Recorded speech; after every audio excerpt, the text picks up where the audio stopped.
There's a hole in my heart. My soul is bleeding. I need to free my mind and see what I'm feeling. 'Cause Lord knows, Lord knows,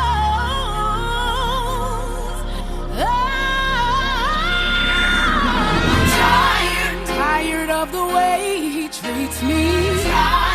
Tired of the guilty feelings. Tired of the broken dreams. Tired of the public scenes. Tired of the baby mama. Tired of the ghetto drama.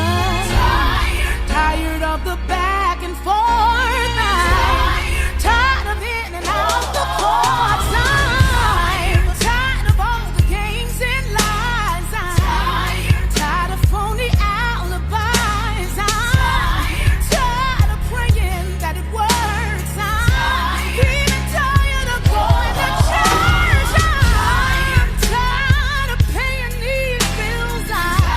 Said I'm tired of keeping it real. I'm tired of crying. I'm tired of falling. Tired of the haters. I'm tired of the cryers. I'm tired of the games. I'm so tired. 'Cause it's about to draw me inside. And I'm so tired of taking it. Said, yeah, I'm so tired of faking it. 'Cause you don't do it for me no more. You just don't do it no more. I'm tired of being wrong and doing right. Said I'm tired of keeping peace and tired of fighting. Tired of letting go and holding on. Tired of feeling weak and being strong. So let me hear if you're tired. Gotta make some noise if you're tired.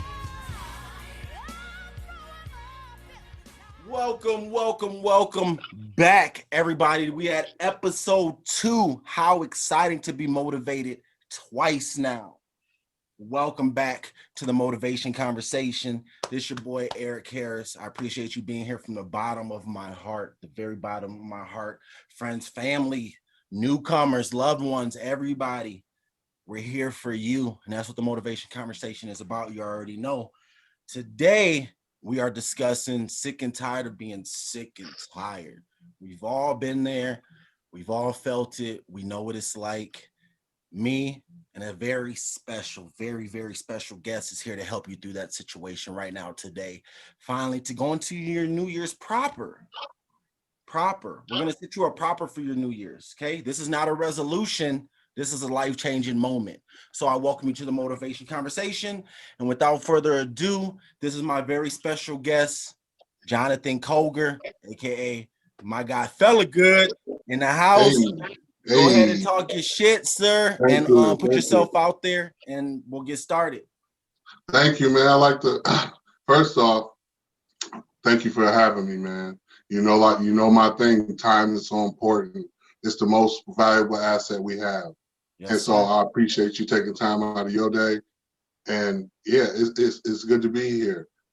Man, that song, the song choice. Yeah, man.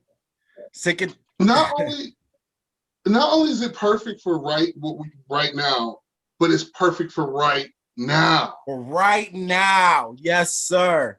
Yes, sir. You know what I'm saying? And it's a crazy feeling to have in a situation to be in, right? To not only go through everything that you've been through to get to that point, you know what I'm saying? But when you come to the realization that you're sick and tired of being sick and tired, we've all sat back. I've sat back in this red chair right here, this very one, and said, sick and tired, man. You know what I'm saying? And the irony is that when you come to the point of realization, you have to live everything twice over because you've experienced it and now you have to reanalyze it in order to grow, change, adapt, move forward, whatever have you as an individual, right? Yeah. So we're gonna chat a little bit about not the process so much because we all know the process. That's called life, right? We all know and understand the process. What we are going to talk about is the breaking point and how to move on from that as a strong-minded or weak-minded individual. Here's the thing about the motivation conversation. It's meant for everybody. You know what I'm saying? I just want people to be real with themselves. Just because I use the words weak-minded, don't at all feel offended. Anybody watching the show, anybody in an emotional state of mind that has them feeling unstable, don't take it as a derogatory sense. That's a part of life and what we go through. You know what I'm saying? Right. I've been a weak-minded person. I fall into temptation. I become sick and tired of being sick and tired. And that's when your mind gets strong, when you have that realization. You know what I'm saying? Yeah. So I welcome you guys again. Thanks for being here, fella. I appreciate it. I can't help it but to call you fella. I have trouble calling you on the phone and shit. I have trouble fucking finding you on Facebook because I type in fella and shit. But anyway, I guess being that where we came from, you know what I mean, and I'm sure we'll have plenty to say about that. But if you don't mind getting deep with us real quick and sharing an experience where you had the realization of being sick and tired of being sick and tired, where you sat back and was like, man, this just not working. Why the fuck I did it again? You know what I mean? Well, yeah. You know what they say, the definition of insanity is doing the same thing over and over again. Exactly. Not changing anything, but expecting different results, right? Right. So you come into this cycle almost. Well, for me, with myself, it's just in a cycle of you repeating the same. It's the same. And then you realize finally, for me, like, no, I have to stop. I have to stop. I have to change it. I have to go against the grain, go against the algorithm or whatever. Right. Not at the time I knew that, but just regular life circumstances, doing dumb shit, selling drugs, fucking with dumb motherfuckers, doing dumb shit. Right. But to so answer your question, go ahead. Real quick, if I can interrupt you, I'm sorry. As a human being, because I want people to understand this, right? That we're all humans. As a human being, how many times did you have to be tired before you realized that you were sick and tired? Well, that's the thing. That's the thing, Hypno, Eric. It's so rough to determine that how many times. That's such a tricky question because everybody's so different. Right. And so everybody's level of how much they can take of something is different than my level of taking. Yours is different, Right. So let's say any given experience that led you to that point of sick and tired of being sick and tired. Now that you have recollection of that and you lived it twice because you went through it and then you had to realize that you were tired of it, right? So let's dwell on for a second, maybe the first or second time that you went through something. How did you try to adapt before, you know what I mean? Because here's what's happened. When you become sick and tired of being sick and tired, you try to adapt and change in such a fractional amount that it feels like you're doing the same thing, right? You're basically doing the same thing over. It's like you're playing a video game and you die and then you go back to your checkpoint and then try to do it over, but it's still the same landscape in the game, you know what I'm saying? But you try to do the same thing differently. All right. So my question was, when you did something again before you got to the point of sick and tired of being sick and tired, right? When you decided to do it again, what was the thought process that you may have had that made you feel like I can do that, but better. The thought process was this for me. I know I was distracted by so much. I always talk about going within, right? And I didn't know what that meant. Right. At the time, being distracted, that's why I kept going through that loop, that same loop. But like you said, you gotta have, it's important to recognize. That's the first thing. Because you can be stuck in a loop forever. You know, in Doctor Strange, he put that fucking big monster in the endless loop. Right.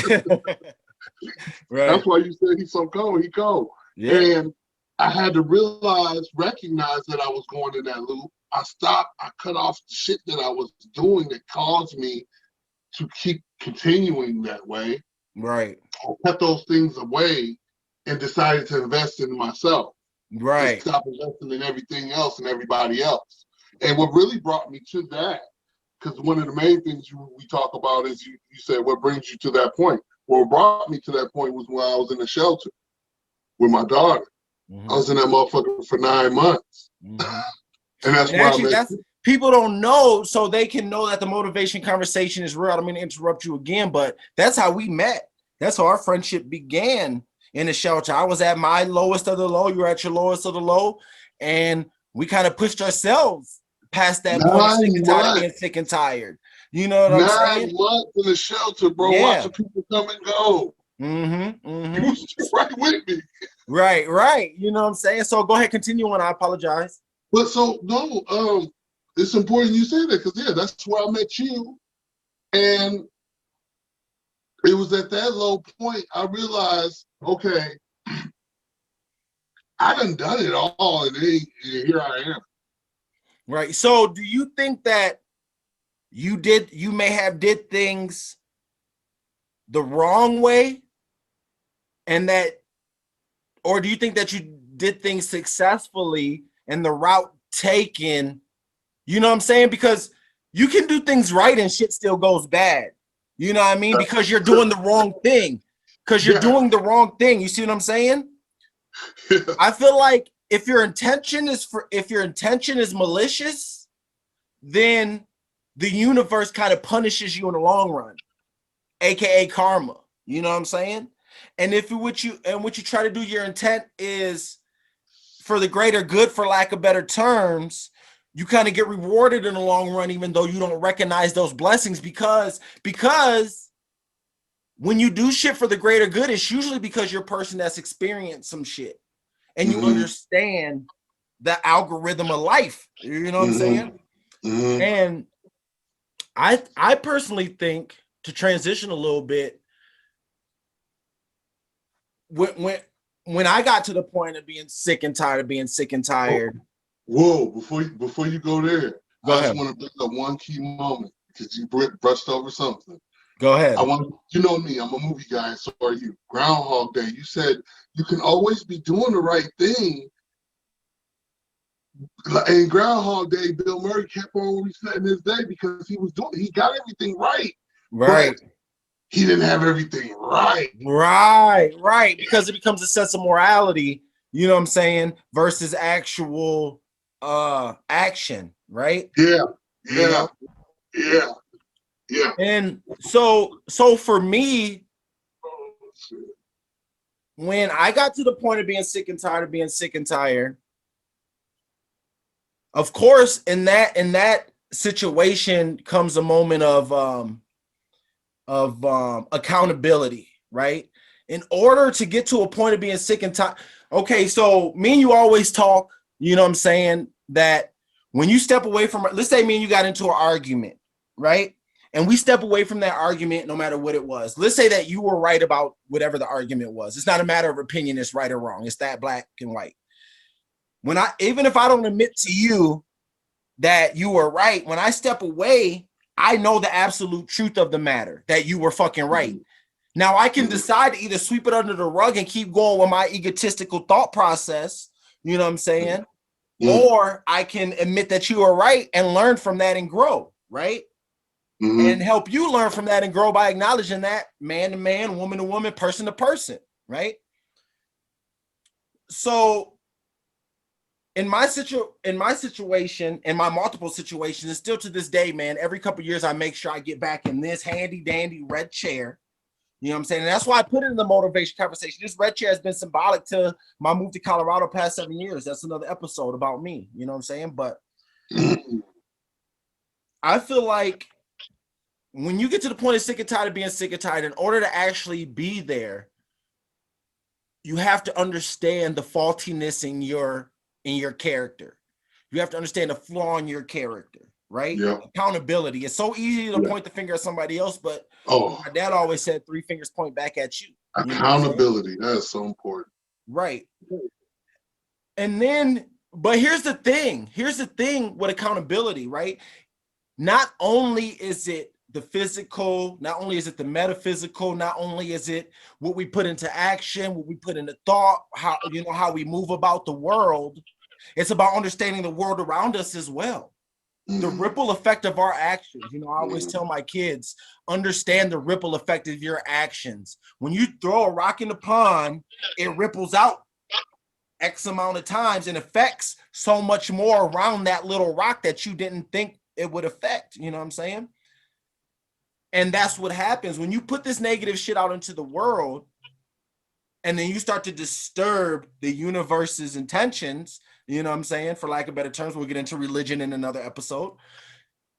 And then when shit starts to compile against you, you then have to process because you're like, it's not my fault. The universe is fucking me over. Shit's not going my way, but internally it is. You know what I'm saying? But at the same time, we've come into a time where as people, we've been consumed by validation, right? And responsibility, you know what I'm saying? And constant progress that we don't take the time to sit back and really consider the movements that need to be made on our own behalf for the best interests of us. You know what I'm saying? Right. And so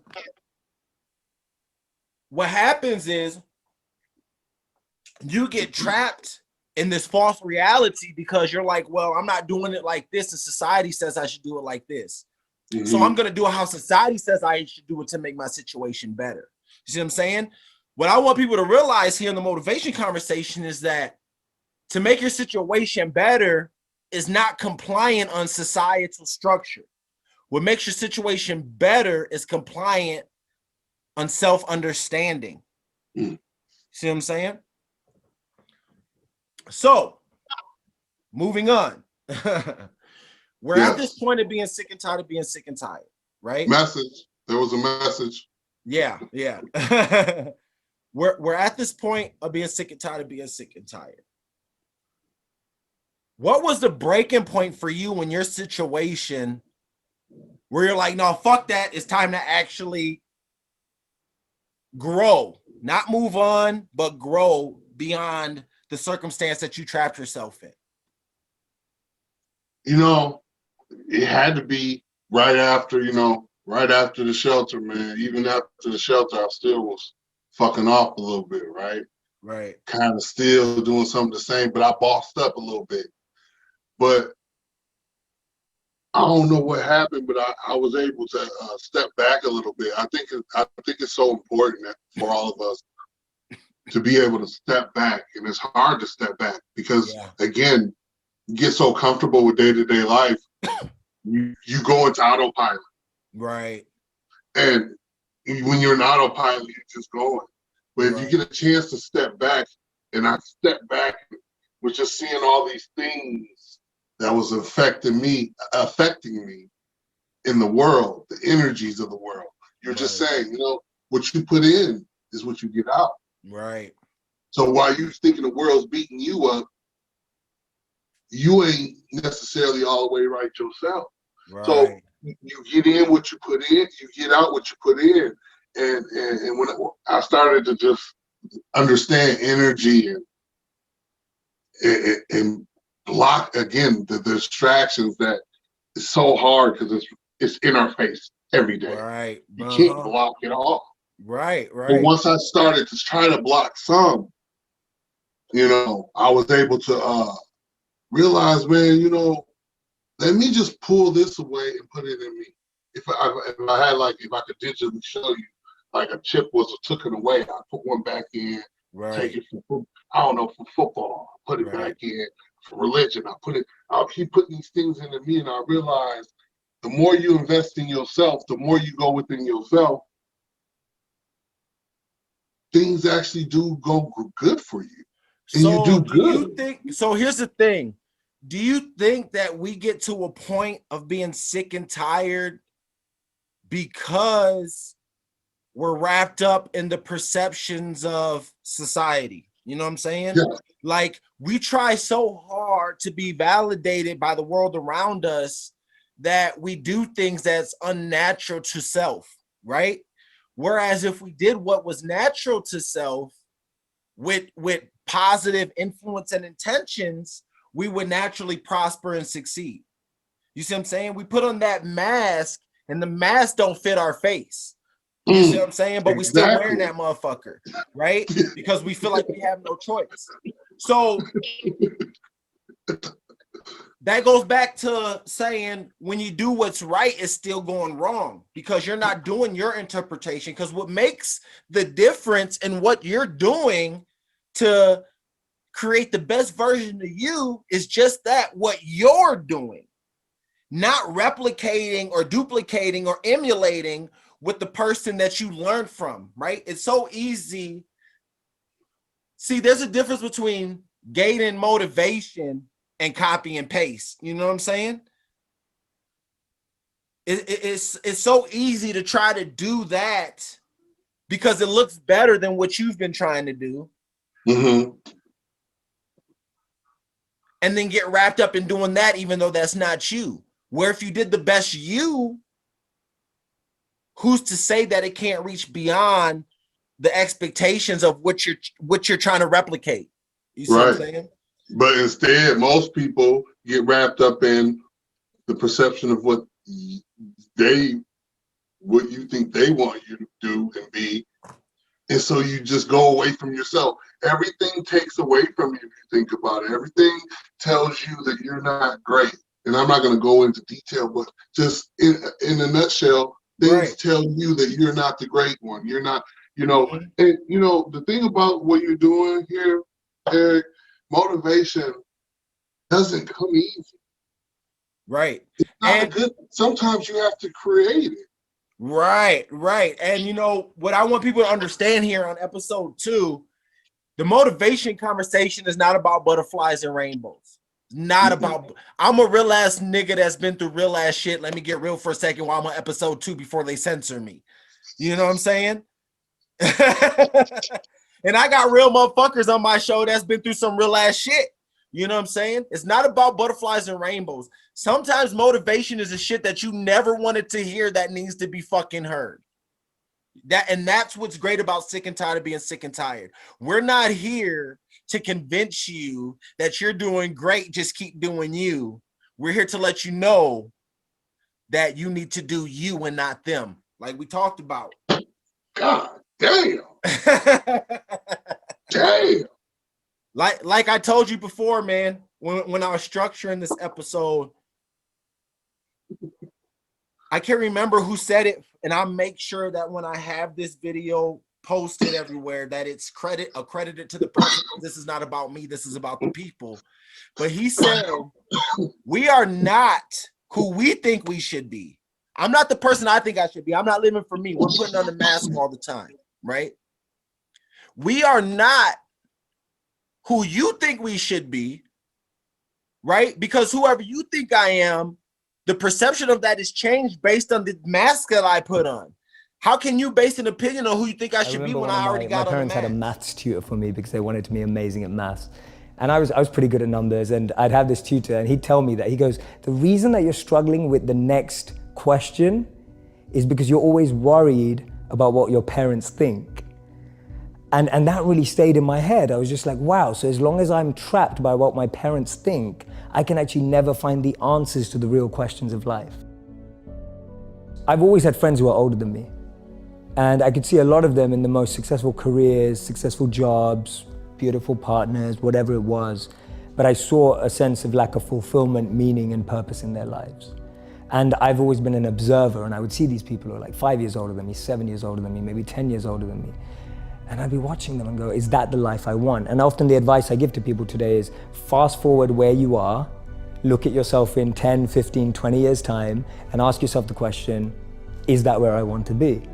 If you're in a company, look at the person who's 20 years ahead of you and ask yourself, is that where I want to be? If you're in a startup, look at where other startups have got to in similar roles and go, is that where I want to be? And if the answer is no, then you need to find a new path. And for me, the answer at that time from observing was no. The path that my parents or society or the university I went to or the community I had that was carving out for me, it didn't feel like the path for me. So I was almost seeking an alternative or a new path. I was just so fortunate that it happened to be an uplifting, powerful path as opposed to something that could have actually taken me down the wrong road, because that could have been possible too. I think even one step before that is opening yourself up to new role models and new experiences. See, we live in echo chambers. We're just surrounded by the same thinking. How often do you bump into a monk? You know, it just doesn't happen. No one has a dinner party and goes, oh yeah, we just invited the monk, from town, like the local monk. Like no one ever does that. And so we meet people who are just like us most of the time. And we talk about this in business all the time. If you want to be a billionaire, spend time with billionaires. If you want to be a millionaire, spend time with millionaires. If you want to be a tech startup, spend time with, that's the common rhetoric that we hear all the time. But what if you want to find purpose and master the mind? So for me, the first step is just opening yourself up to new experiences and new role models. Because most of us can't see ourselves in people, so then we try and fit ourselves into the boxes that we do see. And I mean, there's this beautiful quote that I've been saying it everywhere, and I wish I wrote it, but I didn't. So it's by a philosopher and writer named Cooley. And he said that today, I'm not what I think I am. I'm not what you think I am. I am what I think you think I am. Right? And just let that blow your mind for a moment. It's so powerful. I'm not what I think I am. I'm not what you think I am. I am what I think you think I am. So we live in this perception of a perception of ourselves. Hence, my identity is made by what my parents think I should be. My identity is made up by what my college or university thinks I should achieve. While you're living in that bubble and that echo chamber, getting to what you really want to do is impossible, because maybe that just doesn't fit. And I think so many people feel that way today, that they don't fit into the current education system. They don't fit with the 3 or 4 or 5 careers that you're taught exist. So that process of self-excavation and actualization first requires being exposed. You can't be what you can't see. If I never saw a monk, I would never have wanted to be a monk. If I never meet a billionaire, I wouldn't want to be one, because I wouldn't know what that feels like. I don't know what it looks like. I don't know what it takes. And I think that's the biggest challenge of our society, that we're not exposed. So that's the first step, being exposed to unique experiences and role models. Second step is finding that experience or role model that you're passionate about, and exactly like you said, taking it seriously. Shadow them, network with them, spend time with them, observe them, even from afar. It takes that observation, being addicted to observing that person's lifestyle. And then the third step is going yes or no. Does that work for me? Not everyone who's going to go off and become a monk is going to feel like the way I did, and that's cool. But not everyone is going to go and follow and shadow a billionaire and go, that's exactly the lifestyle I want. They may want the result, but do they want the hard work that goes with it? And so for me, that's the third step. It's observing, focusing, shadowing, getting as close to the process of that individual, and then going yes or no. Do I want that process? Not do I want the result? Right? Right. Right. But here's the irony. That mask that I put on is what I think you think I should be. Right? So to conceptualize it, my perception of self is based upon my thought, not even the reality of the world around us, but my thought of the reality of the world around us that has been created by, like you said, the bubble we're trapped in, right? So moving on. We reached that point of sick and tired of being sick and tired. you're at that point, right? You've come to that point in your life at the shelter. You realize you're sick and tired of being sick and tired. Now that you've gained self-awareness, from your personal experience, just as maybe a list, or excuse me, or if you want to go into detail, you know, to help, you know, describe it, what were some of your disciplinary tactics to keep from veering back into that sense of falsified ideal, or, you know, to keep yourself from getting into that point of being sick and tired of being sick and tired? First and foremost, I was always helping other people. I was always putting other people first. Like Cat Williams said, you're a star player. You're not taking care of your star player. I'm taking care of people playing rent, doing this for everybody, but nobody's doing nothing for me. Right. So that was first and foremost. I had to realize I need to take care of me. Right. And now with that, I want people to understand that is not being greedy or selfish or self-centered. I want people to understand here that just because you're a giver and you take care of everything around you, there's a time and place for that. It is not your obligation to make everything around you better if you're not happy within yourself. Your first obligation is always self. You know, real quick, and then we'll move on. Because if I'm not good, how could everybody else be good? Right. So with that said, there was this thing on Facebook a while back, right? And it said, they were like, no matter what happens, my kids always come first, right? And no matter what, it was basically like, no matter what I'm going through, how bad my life is, my kids, as long as my kids are good, I'm good, right? And somebody had brought up an interesting concept that was crazy outside the box. They were like, my kids don't come first. I'm sorry, my kids come second. I come first, because if I don't put myself in the best situation possible, how am I actually putting my kids in the best situation possible? See what I'm saying? So, okay, anyway. So one of the biggest things in discipline, is to realize that you must put yourself first in a sort of way that is not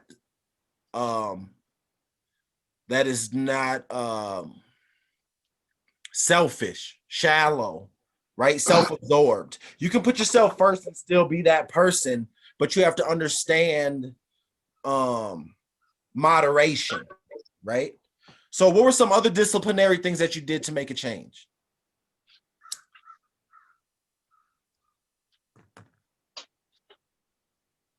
Honestly, Investing in self. Investing in myself and giving up, personally, me, myself, giving up religion. Mm-hmm. Giving up religion. Mm-hmm. I gave up religion, and I gave up investing myself in something, in a lot of stuff. Right. What people don't realize is that, man, we're all greatness. We're all gods in our own right. Right. And here's the thing about religion. If you believe in religion, even if you are religious, understand the core concept of religion. In the beginning, there was nothing, and your God created everything. If your God created everything, then that's a piece of him. Whatever I create's a piece of me. That's an extension of self, right? So if you create people and those people branch off to people, that's a family fucking tree, right? So for people that's wrapped up in religion, I want people from my perspective to realize that I understand the concept, but I don't agree with the manifestation, the realistic manifestation and control. Another episode. Anyway. Wait, right? Because wait, real quick, because it's a family tree, right? So that means you're God too. So you have all the power and glory that you need to accomplish everything you need to accomplish for everybody you need to accomplish. Why you needed to accomplish? Because God told you, I created you so you can accomplish this. Yes or no? Exactly. Yes.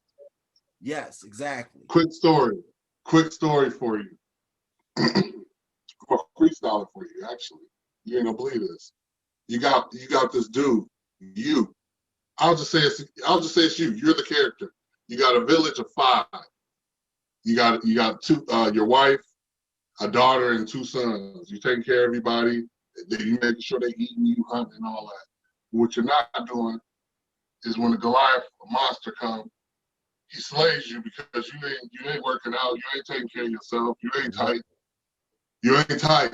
So he Right. comes and he slays you. But if it's the other way around, you got your shit together, you like Thanos in that motherfucker. And the Goliath come, you just handle it. See? Hey, Leonidas in 300. See? Right? It's all about self-discipline, man. And that's why I want people here at the Motivation Conversation to realize a lot of things begins with a lot of things begin with you, yourself. It's all Absolutely. internal. Everything is internal. Absolutely. Perception is internal. Discipline's internal. Direction's internal. Motivation's internal. Every decision made is an eternal decision made that you decide to put out into the world. And the ripple effect of that action, you're going to face in one way, shape, or form. But before you're upset by that action, understand the ripple effect and understand it may be a ripple effect that came from your rock that you threw. You know what I'm saying? See? So now you've become disciplined. We're disciplined now, right? What is some support that you've gotten from others to help you remain disciplined in your growth as a person? A good question. Support from others that help me remain disciplined? I've just gone within myself, sir. I mean, do I have friends like you? Yes. But right. other than like, I can't say, family don't, a lot of people don't believe and think the way I think. So, you become kind of like the black sheep in the world. Uh-huh. And you become into the pool of people who people don't really associate with because it's not popular to go against the grain. Right. And that's why I have you on here of all people, because that's exactly the answer I was hoping to hear. Low key, that's exactly what I was hoping to hear, because we just said it's internal. It's all internal. You know what I'm saying? It starts with self. Yeah. And motivation, you know what I'm saying, starts with self, because you still have to decide to do it. People can say anything. You can take in all the information you want. We take in information all the day, all the time, all the day, all the time. You know what I'm saying? And how we decide to process that information is up to us. Yeah. You know what I mean? Yeah. But until we actually take that and manifest that into a reality, you know what I'm saying, then it means nothing. It means nothing. I could obtain all the knowledge in the world, but until I decide within self to do something with it. And that's not to discredit anybody that may have put the shit in your face to give you the decision, but the decision is still yours. And that's what you have to realize. You know what I'm saying? A person could give you a fucking $1 million and it won't mean shit if you don't do nothing with it. You know what I mean? The decision is still yours, even though they gave you that blessing. And yeah, that's not to take away the blessing in which they gave you, and not to take away the generosity of the person next to you. But still, you have to understand, because here's what happens. I say that because here's what happens. You become codependent on that extra push. You see what I'm saying? So until you can understand and manifest it within yourself, you're never going to be able to fully accomplish it, because then you become wrapped back in that scenario of validation. Now you need somebody else's approval, because when you move how someone told you to move and that motivated you to move in that specific way, then you're doing it for them. And then when you don't seek the validation that you feel you should get from that scenario, you're back in that vicious cycle. You see what I'm saying? Whereas if you take that, I always tell my son, man, I'm going to give you a lot of knowledge because I've lived a lot of life and been through a lot of shit. You know what I'm saying? But I don't want you to take all the knowledge I give you and replicate that into your version of the world. I don't want that. See what I'm saying? Don't take my video game and put it in your console. Right. You see what I'm saying? I want you to take what I give you and use that in the direction that you see fit to make the best version of you. You see what I'm saying? Because the knowledge is necessary. You know what I'm saying? To be taught, to learn from other people, that's all necessary. It's what you do with it that makes that difference. You see what I'm saying? And I feel like when you get to the point of being sick and tired of being sick and tired, you take the knowledge and you perceive it in the wrong way and you apply it into the universe incorrectly. You see what I'm saying? And then when you sit back, you realize, well, I have all this knowledge, but I'm not doing shit right. I could be doing it different. Because that's the weird thing. Every positive has a negative, right? So the knowledge is not the problem. It's the perception of the knowledge that you've obtained. You see what I'm saying? That leads you astray or down the road less traveled by that gets you to where you are. You know what I mean? Yeah. So, so that brings me into the next thing, letting go. How do you obtain the strength as an individual? What did you do? You know, give us some of your story. You could go back a ways and through the whole process of the conversation and give a, you know what I'm saying, however you want to do it. How did you get to the point of you're sick and tired of being sick and tired? I've built these disciplinary tactics. You know what I'm saying? Now I've manifested my discipline into a reality that's fit for me and not the perception of everyone else of me, right? And now I'm able to not let that shit reattract. You know what I'm saying? How am I able to block that shit out? Because the more you try to run away from it, the faster it chases you. See what I'm saying? Letting go is so difficult. It's so difficult to let go of things. In a relationship, in life, period. Anything you have to let go, most of the time it's not easy. As far as just unplugging, if you will, from the system, it was embedded in me as a kid, sitting in front of the TV watching Barney, watching Sesame Street. Sports, religion, church, I knew the Bible. I know all the Bible. I read the Bible. Church every Sunday. Wednesday Bible study. Like, bro, I was into that stuff so heavy, right? And so when we talk about letting go of something, it was not easy. Right. And if I had to describe how I did it, I had to recognize the glitch in the system first. I don't know. I'm not lucky. I don't know. Are people lucky when they realize there's a glitch? Right. So You know what I mean? So how did you distance yourself? Did you move away from those people that influenced your reality? Did you remove yourself from social media outlets? Did you let go of the distractions that you felt were pulling you back into that matrix? You know what I'm saying? I cut all of it off. But then, okay, I can't possibly cut off social media. It's life, right? But as far as, I couldn't tell you who's playing who right now. I couldn't tell you who's playing what and what, honestly. Unless I see it on the TV at B-Dubs eating or something. Right. I ain't gonna lie. I ain't gonna be like, right. I watch this shit. Like, damn, I used to watch this shit. It's crazy.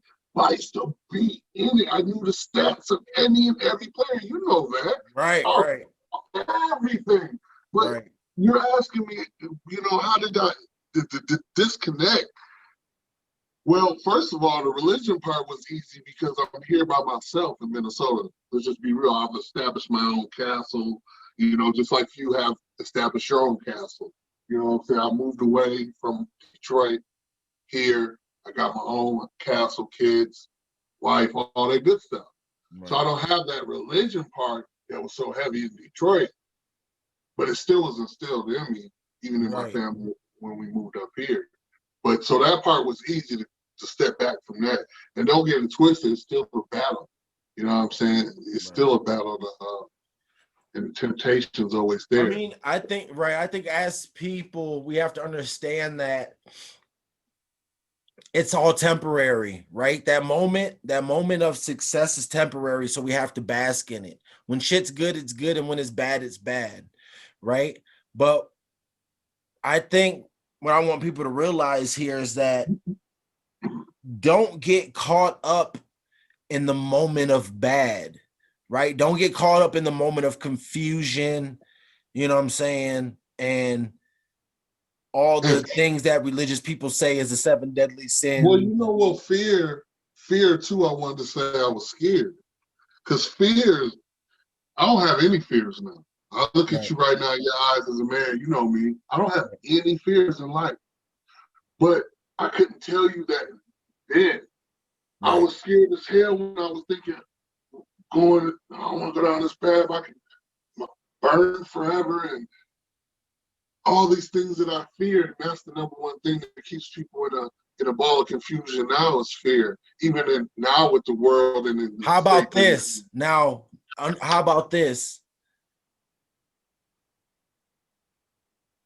If you're gonna fear anything, fear yourself. If you're gonna fear anything, fear yourself. As in, fear that you're gonna sell yourself short when you know you have the abilities.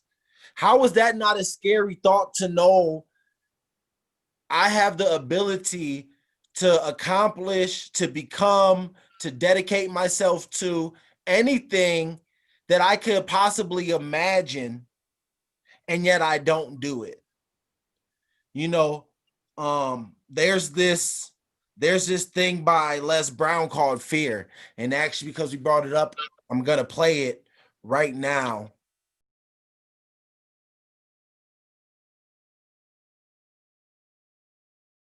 See, and here's something else I want you to begin to look at. Why is it that most people don't pursue their dreams or don't do better than what they're doing if they're capable of doing it? I think that many of us don't go the next step because we don't know what to do yet. And I say that the reason that we don't even explore the possibility of what to do is because subconsciously we don't believe that it can happen for us, and we don't believe that we deserve it. So here's what I'm suggesting. How much time do you spend working on you? How much time do you spend every day working on your dream? In the last 90 days, how many books have you read? In the last year, what new skill or knowledge have you acquired? What kind of investment have you made in you? So I'm saying that as you begin to look at where you want to go, if you want to make it today, and things are changing so fast, you have to literally run to stand still. I'm saying that you've got to make some conscious effort to begin to work to develop you. Here's something else. Most people are not living their dreams because of fear, ladies and gentlemen. Fear, limited vision, and lack of self-esteem is what keep most people doing things they don't want to do. The same reason that people stay in relationships where they're abused or they're unhappy or it's unfulfilling, they can't see themselves beyond that relationship. They can't see themselves enjoying life without that person. They think that this is all that they can do. The same reason that people get stuck at a certain level in life, they can't see things being better for them. And they think that this is it and this is all they deserve. This is all they've ever seen. It's been passed on to them. And they think that this is it for them. Oh no. I was looking what Dr. Blanton, Smiley Blanton, who is a colleague of Dr. Norman Vincent Peale, what he said about fear. He said, fear is the most subtle and destructive of all human diseases. Ladies and gentlemen, fear kills dreams. Fear kills hope. Fear put people in the hospital. Fear can age you. Fear, ladies and gentlemen, can hold you back from doing something that you know within yourself that you're capable of doing, but it will paralyze you. And it seemed like you're in a hypnotic spell. And I ask you a question, what is the benefit? What's the benefit of allowing fear to hold you back? What's the benefit of giving up on yourself, of not stepping out on life and taking life on? What is the benefit for you? What's the plus in that? It's one of the things I had to ask myself. So I didn't want to make any mistakes. I wanted everybody to like me. I wanted to be perfect the first time I did something. It's not going to happen. You're going to make some mistakes. You're going to hurt some folks' feelings. You're going to create some enemies whenever you decide that you want to begin to take life on. You've got to ask yourself, how long am I going to allow this to hold me back? I like what Zig Ziglar says. He said, fear is false evidence appearing real. That is an illusion that we create in our mind. It is a state of mind that can be changed. The wealthiest place on the planet is the graveyard. Because in the graveyard we will find inventions that we never ever were exposed to. Ideas, dreams that never became reality. Hopes and aspirations that were never acted upon. Question is, what are you going to do with your time?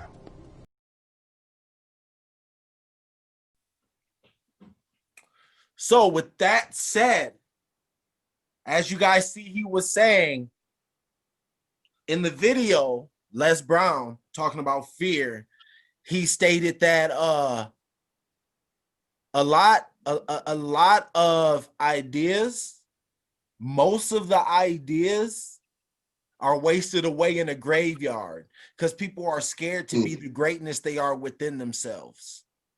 He said that the most valuable place in the world is a graveyard, because hundreds and millions and thousands of people die from fear of becoming the best version they can of themselves. They're scared to put that song out. They're scared to put that movie out. They're scared to put that podcast out, that clothing line, that motivation conversation. You know what I'm saying? They're scared to put out, you know, that show. They're scared to put out that restaurant. They're scared to put out whatever it is that they dream of being in their version of greatness. They're scared to do it, and they conform to the world around them. So if you must fear anything, Please fear yourself. Please pay attention to what he's saying. Please. Sorry. And letting go of that fear. You see how it's ironic, right? You don't fear anything, but within self, you fear your own greatness, right? But you have to let go of that fear in order to accomplish your true level of greatness. Now, here's the thing. Let's break down some things that people fear, right? Simple. You know, people fear leaving their job. They have an idea to start something that they feel is necessary, that they feel is achievable. You know what I'm saying? And they fear doing it because the security of their job gives them that week-to-week paycheck, that bi-weekly paycheck, that monthly salary. You know what I'm saying? That comfy, you know, $15,000 to $20,000 to $50,000 a year. People fear death. Right. You fear death. They fear death, and so they conform to things. Right. You don't have enough. Right. You don't have enough time. You feel like, oh, I'm going to die, so I don't have enough time to do what I feel I need to do because I'm too busy thinking about, well, it takes these 10 things to accomplish this, instead of me thinking about it one step at a time. Just want people to understand, man, 365 days is a lot of fucking time. It's a lot of time. A lot. You can do a lot in 365 days. There's 24 hours in a day. People work 8-hour jobs. You know what I'm saying? Or plus 8 to 10-hour jobs. You see what I'm saying? In 10 hours, just one day. Now, here's the thing. I always tell people a McDonald's check is better than no check, conceptually. And everybody takes it literal because they feel like, well, I don't got no job. It's better for me to work at McDonald's than to have nothing. There's a difference between having nothing and working towards something in your own way, in your own light of getting there. The conformity of security is what entraps us in the fear of death. You see what I'm saying? When you're sitting there doing nothing, not trying to be nothing, and once again, it's internal. I need people to understand it starts with you, right? Unless you're gonna do it, it's never gonna happen. It's never, ever, ever 1000% of the time gonna happen unless you're willing to be the person to make it fucking happen. You have to bring what you want to happen into fruition. Fruition, it'll pop up on the screen somewhere around here. For real. For real. So what I want people to understand is if you're doing something and putting something into your universe that's positive, that helps you grow within self and influence others, your job is not to be the doer of others. Your job is to be the influence of others throughout your own doing. You see what I'm saying? It's up to them to take that. It takes too much time and energy to live somebody else's life for them. That's not your responsibility. Your responsibility, as the great Will Smith said, the video will pop up somewhere or link in the description. It is your job to make you happy and their job to make them happy. And together you will make each other more happy naturally. See what I'm saying? And that's what people need to realize, man. It all starts with self. So when you guys get to the point of being sick and tired of being sick and tired, it's probably because you're not trying to live the true version of self for the best of you and the world around you, because that's still a part of it. I want everybody to understand, like I said, focusing on self and investing in self is not meant to be a selfish act. You can still be selfless and be all about you, because what you're doing is helping evolve the world. Anybody great has evolved the world. And think about any career that has been mastered, any job that has been mastered, any self-delicacy that has been mastered, any ideal of the perfect life that has been mastered, right? They did that for them, and then it naturally motivated everybody around them to try to replicate that or find their own version of that. See what I'm saying? Yeah. Yeah. But we get trapped in the conformities of what the perception is that we think the world thinks we should be. See what I'm saying? Be who you are first, and then you'll naturally succeed when you put into fruition the things that you're trying to do. See what I'm saying? But here's the thing. People need to understand, man, it takes work. It takes time. It takes effort. I'll have another video for you guys, and it was in episode 1, and I'll play it again at the end of this video. I'll have some motivational videos at the end of this that people want to listen on and get some extra motivational things. I'll always have motivational videos playing at the end of each show. But he says, a goal without a timeline is just a dream. A goal without a timeline is just a dream, man. You can fantasize and want anything that you want in the whole world. I can sit back here and fantasize a perfect life. Why do you think they created the Sims game? You create the perfect life exactly how you see fit. You create your girl how you want it to be, yourself how you want it to be, your house how you want it to be, your neighborhood how you want it to be, your friends how you want them to be. You see what I'm saying? Let me ask you a question. What would you say to the person that says, Eric, how are you motivating anyone if you're telling us to just give up life pretty much and start all over?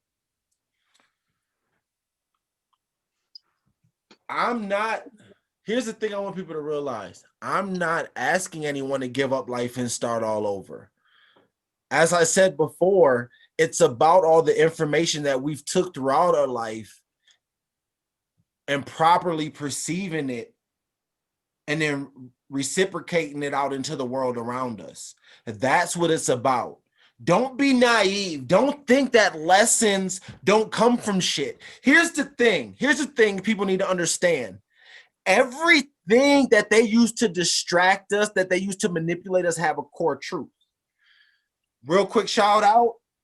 Pause for a second. Let them know about your episode, The Matrix, in 30 seconds or less. Oh yeah, Goody and Big. The Matrix. I forget what episode it is, but you can check it out on YouTube. Like, share, and subscribe. We on there. So, in The Matrix, right? Neo still had to take the information given. He did not discard the information he was given. He utilized the information given to create his version of the perfect perception of the world around him, not what he thought everybody else said. Because here's the thing, when he took all the information given to him and tried to place himself in their perception of the reality, on the rooftop, that nigga got hit by the bullet when he tried to dodge him, right? When he took all the information given and perceived it into his version of reality, he no longer had to dodge fucking bullets.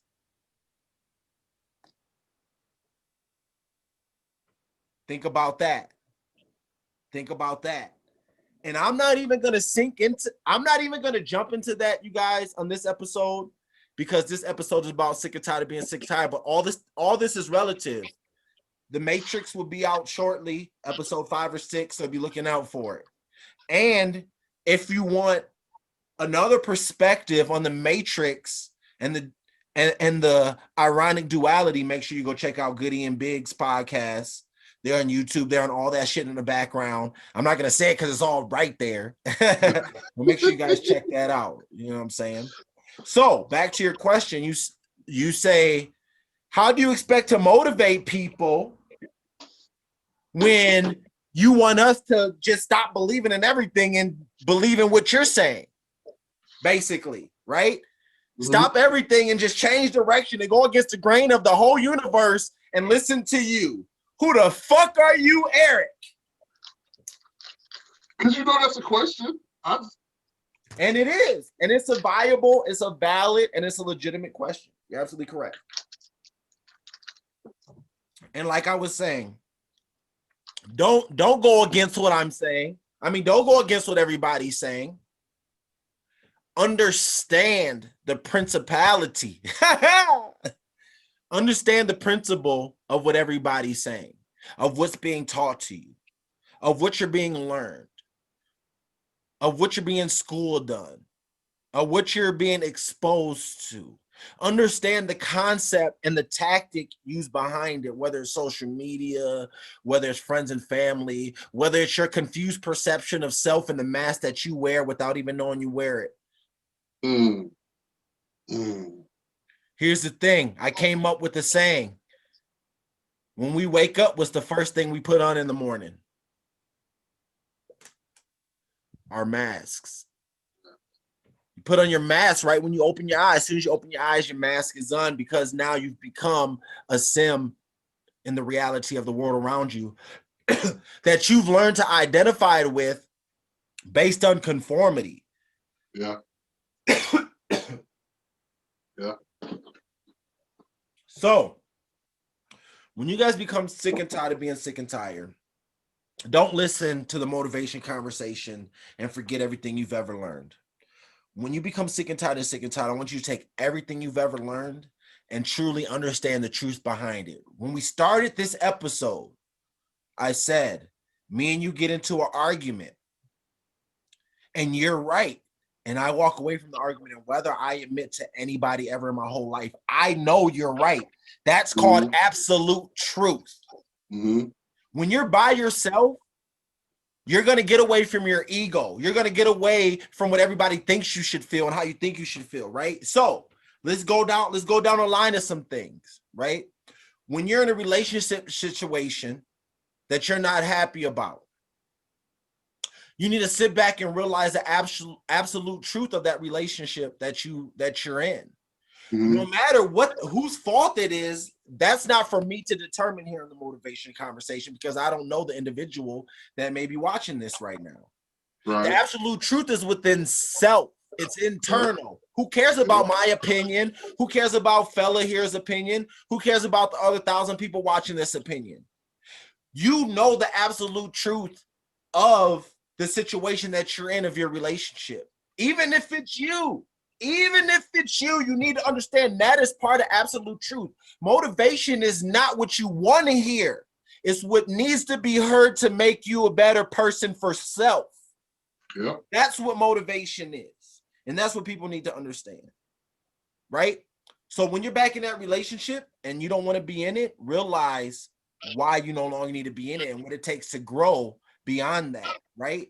And here's the thing. Don't get wrapped up in the conceptions of a falsified reality and the matrix we live in. Sometimes shit in life is just not meant to be the shit in your life. It could be people. It could be career paths. It don't make them a bad person. It don't make you a bad person. It don't make that a bad job. It don't make that a bad atmosphere. It don't make that a bad situation. It's just not your situation to be in. That's what people need to realize, right? Yeah. It's all about understanding the self-preservation of your own perspective. Yeah. But the absolute truth of that situation in all given times, which is a crazy disciplinary tactic to learn. So I want to introduce you guys to something right now that helped me discipline myself in my long journey. Over here, if I could pan over here quick and I'll give you guys the other angle. Don't mind my drink station because I'm a real ass nigga doing real ass shit. But I got some books over here for the motivation conversation that I have read that have helped me through my life situation. And you can actually get this at any library. It's a great book. It really opens up and helps you understand self.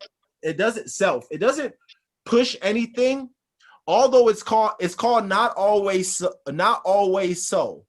Practicing the true spirit of Zen. And what's so great is that I love how in the title they put the true spirit of Zen, because it is not. The perspective of it is so open, it's written so well, right? That it goes with what I said about the absolute truth of the situation, right? Reading this book did not give me somebody else's understanding of what the truth should be. It helped me understand my true self. You see what I'm saying? And the practices I need to put in, not saying that it's like, hey, you should meditate, you should do this. That's not what it's saying. It helps you really understand and conceptualize idea. You see what I'm saying? Direction. And I'll have an episode in the future where we'll get into this a little bit. We'll crack into this a little bit and I'll give you guys some examples. So don't worry about it. I'll put the link into where you can find it somewhere on Amazon because them niggas gonna pay me eventually. Trust me. Where you can find this. You can find it at your local library, but it's called Not Always So. Practicing the True Spirit of Zen. I can't pronounce the name, but there it is in that camera angle. But it's a great book, man, for really helping you understand concept versus perception. And that's what I want people to understand, man. Concept versus perception. You know, we all, and it's crazy because they go hand in hand so well that it's hard to separate the two. You see what I'm saying? I like to say sometimes there are no positives. I get it. That's life. You know what I mean? Mm-hmm. It's just sometimes there are no positives. There's no good shit to look forward to, right? Right. So fuck it. You have to create it. Right. And with you creating that creates the motivation to get you going for yourself. Right. Now, here's the thing, real quick, for anybody who sat back and said, yep, fella, you're right. Real quick, for that split second where anybody sat back and was like, yep, fella, you're right. There's no positive in life. Fuck my life. There's no positives. And then fella goes on to say, you go on to say, you have to create that. Now, here's the doozy. Here's the thing about fruition, right? The creation of the positive means that in that moment that you felt there were no positives, there was actually a positive. Because if there was no positive, if there was absolutely no positive in life, You wouldn't have been able to create the positive that you then created out of a no positive situation. And that's what I want people to realize. When worse comes to worse, comes to worse, comes to worse, it's all internal. Once you start doing it, that shit will happen. And here's the thing. Understand that it's a process. Emotion is a hell of a drug, man. Emotion, let it be in the moment of emotion. Do not dwell past that moment. Yeah, we all come to situations in our life where shit's bad, shit's hard, shit's confusing, we're lost, we feel worthless and all this and that. You know what I'm saying? That happens. We're human beings. That's an emotional reaction happening between our brain and our heart and our conception of the world around us. See what I'm saying? It's crazy. My dad always told me when I used to get upset as a kid and throw a tantrum, he's like, you know, why you mad? I'm like, because you made me mad because you did this. He's like, I can't make you mad. You chose to get mad. Just because I've been programmed to understand the concept of emotional anger doesn't mean when anger is reciprocated to me or pushed, the energy of anger is pushed in my direction, that doesn't mean I have to then react in the common form of reaction to what I've been taught that how I should react to anger. See what I'm saying? And that's what people need to understand, is that you can take that and flip it how you see fit. Just because you do something that pisses me off, and I may have this emotional synapse, because that's the thing. Human emotion is such a hell of a drug that in order for me to get pissed off in the first place, to flip it around, I first have to get pissed off. It's not about me getting pissed off. It's about what I do with that information once I've received the information of being pissed off. What do I then turn it into? What do I manifest? Do I manifest it into an argument? Do I manifest it into a reaction or an action? Do I manifest it into a positive note? Do I manifest it into, you see what I'm saying? It's all about what you turn it into. And understanding that it's not about what you think the world around you says you should turn it into. Because when it comes into negative things are false positives. Think about that.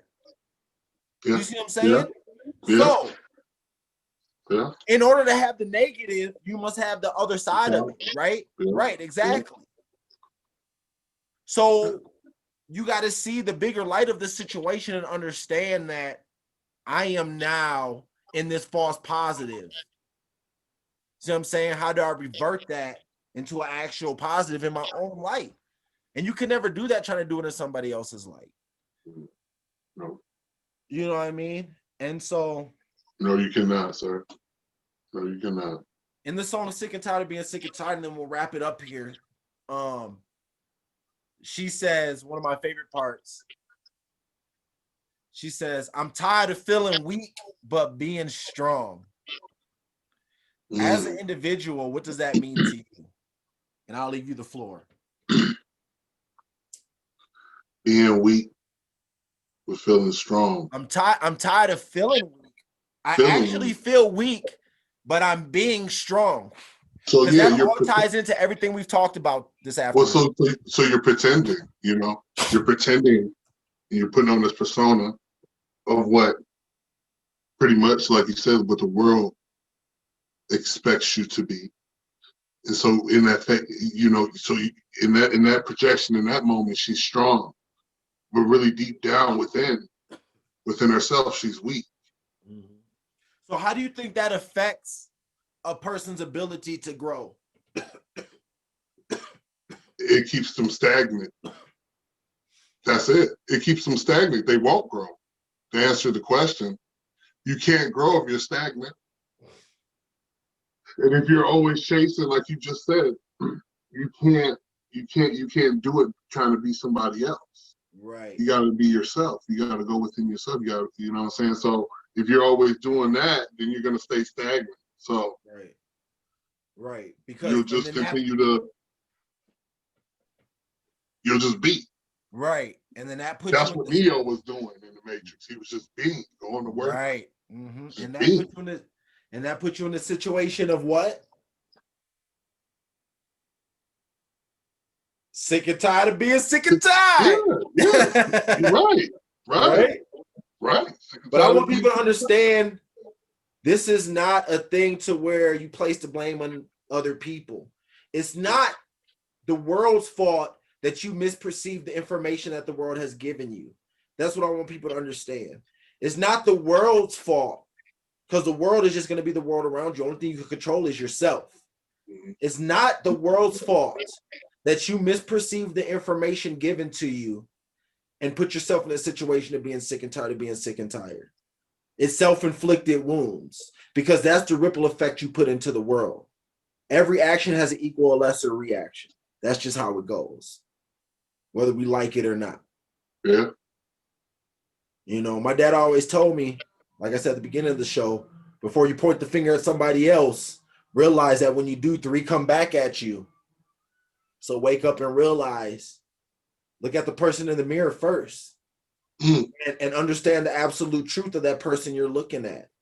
And here's the great thing about it, guys. Whether you're in a bad relationship, whether you're financially irresponsible, whether you succumb to any type of fabrication of reality that has been taught to you, that you've manifested into your reality, I want you guys to understand, once again, it all starts with self. So when you sit back, the absolute truth means being truthful with yourself, right? And here's the great thing about, here's the wonderful thing about this one thing, the wonderful thing about the absolute truth. Nobody ever has to know that you understand the absolute truth. I want you guys to know that.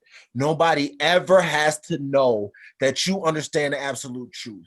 So as you go into the world around you, because here's the great thing about the systematic oppression that we've all succumbed to, unless you're the one person that created it, we all subconsciously, consciously get rewrapped back into it. I'm always back on social media. I'm back on TikTok. I'm making videos. I'm getting distracted playing Xbox, blase, blase, blase. We can't help it. That's the world around us. But even if you take a sliver of the time you bullshit yourself with self and express the absolute truth, and you never have to tell anybody, you can still wake up in the morning and put your fucking mask on and then go sit back at the end of the day in your red chair and understand the concept of absolute truth and everything you're doing wrong within self to create havoc in the world around you. You're gonna win, and I fucking guarantee you that.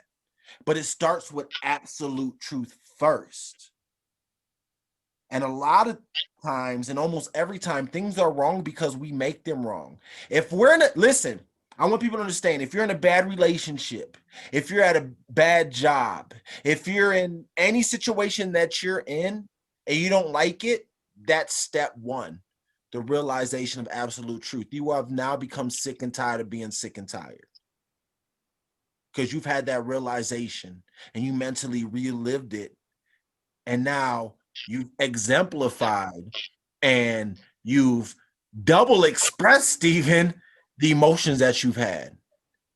And now it's up to you, because the human emotion is a hell of a drug, like I said a few minutes ago, to take that emotion, and you can either go back and repeat sick and tired of being sick and tired. You can take that emotion and manifest it into the world the way the world says you should manifest it, and be upset and blame everybody else and have no what? Accountability for self. And then you can loop back into sick and tired of being sick and tired. Or you can sit back in your red chair and have some absolute truth and understand that every situation you're in is because of you. Because once you realize it, you say, oh, well, my boyfriend's abusive. Oh, well, I can't get another job, whatever, whatever. When you have that realization of that absolute truth, that you're not happy where you are, everything after that is all self-inflicted wounds. Everything. Because you know it's wrong and you're still doing it. Now you're doing it to yourself. To be naive, to be asleep, to be trapped in the matrix of our falsified reality is one thing. But to understand the concept of absolute truth and still deny yourself the satisfaction of being your own creation of God, The fuck are you doing, my friends? Mm. And that's how you get out of sick and tired of being sick and tired. Fella Good, man. I appreciate your time. I appreciate the conversation. I appreciate you opening up and allowing your perspective. Everybody who's watched, please comment. If you got any specific content, put it in there. This is about the people. If you got anything you want me to promote, put it in there in the comments. It all helps the algorithm. This ain't about me. It's about me getting seen for you. This is bigger than me. Don't comment for me. Comment for you. You got a business. Put the fucking link in the comments. I don't care what business it is. You got an idea that you want to talk about. You have something you agree with, you disagree with. You want us to talk about here at the Motivation Conversation. You want to schedule a show with me about something you want to talk about and go live even. We'll have live shows coming real soon. Come holla at your boy Eric Harris here at the Motivation Conversation. I am not here to tell you what you want to hear. Know that in episode 2. I'm here to tell you what you need to hear, the absolute truth. Understand that it all begins with self. This is my boy Fella Good, aka Jonathan, even though Jonathan is his real name and he's aka Fella Good. You can find him everywhere. He has this great show that I actually got the pleasure of being in, Goody and Big. He's literally every fucking where I shared, even on my pages. So make sure you guys check that out. Link to The Matrix and probably another couple episodes to give you guys some teasers will be in the description. He also does a mic podcast.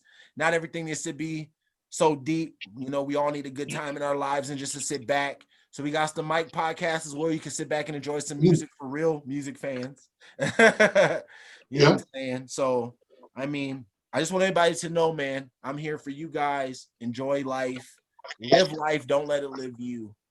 And understand it's all eternal, man. It's all internal. It starts with you.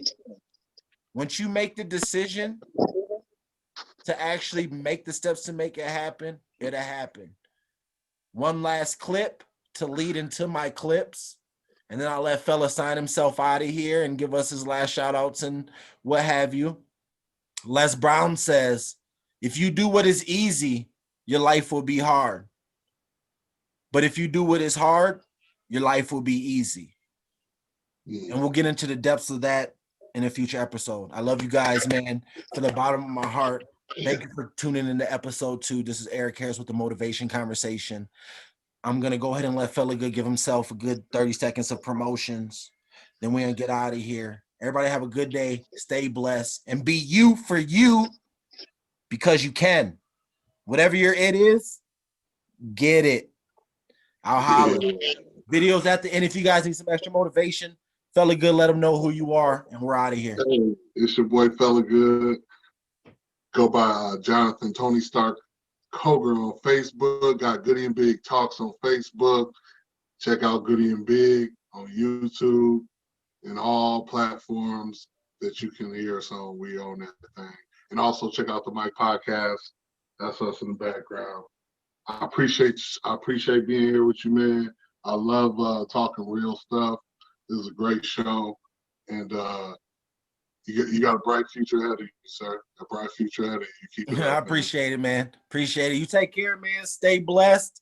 I'll see you in the Matrix. Sick and tired of being sick and tired. We'll holler at you. The Motivation Conversation. We out. The greats think differently. The greats see differently, right? The greats have a different worldview. The greats, they approach the game in a totally different way. So I need you to do me a huge favor. I need you to think about what you're thinking about when your effort is low. Because if you can get this, you can get any success you want in life. You can have anything you want in life if you can get this. The next time you give a low effort, right? You give it 70% or 50% or 30%. I want you to think about what you're thinking about when your effort is low.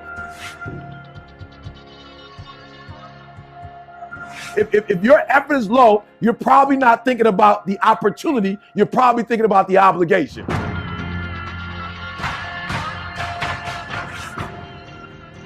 And when you think about E.T., how you stay pumped up. E.T.'s how you stay on fire. E.T., how you always driven, even in the midst of trials and tribulations, even in the midst of your haters, when people try to break you and tear you down. E.T., how you stay strong.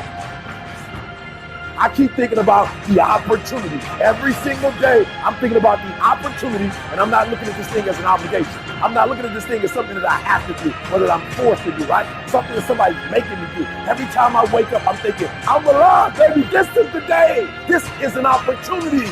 If you want what you've never had before, if you want to do what you've never done before, if you want to be what you've never been before, change your mentality. And I want you to see that effort goes up when you look at it as, I got an opportunity of a lifetime. But you should be excited about the fact that you have an opportunity. Think of the 3 biggest discouragers in your life. They're not your biggest discouragers. You are.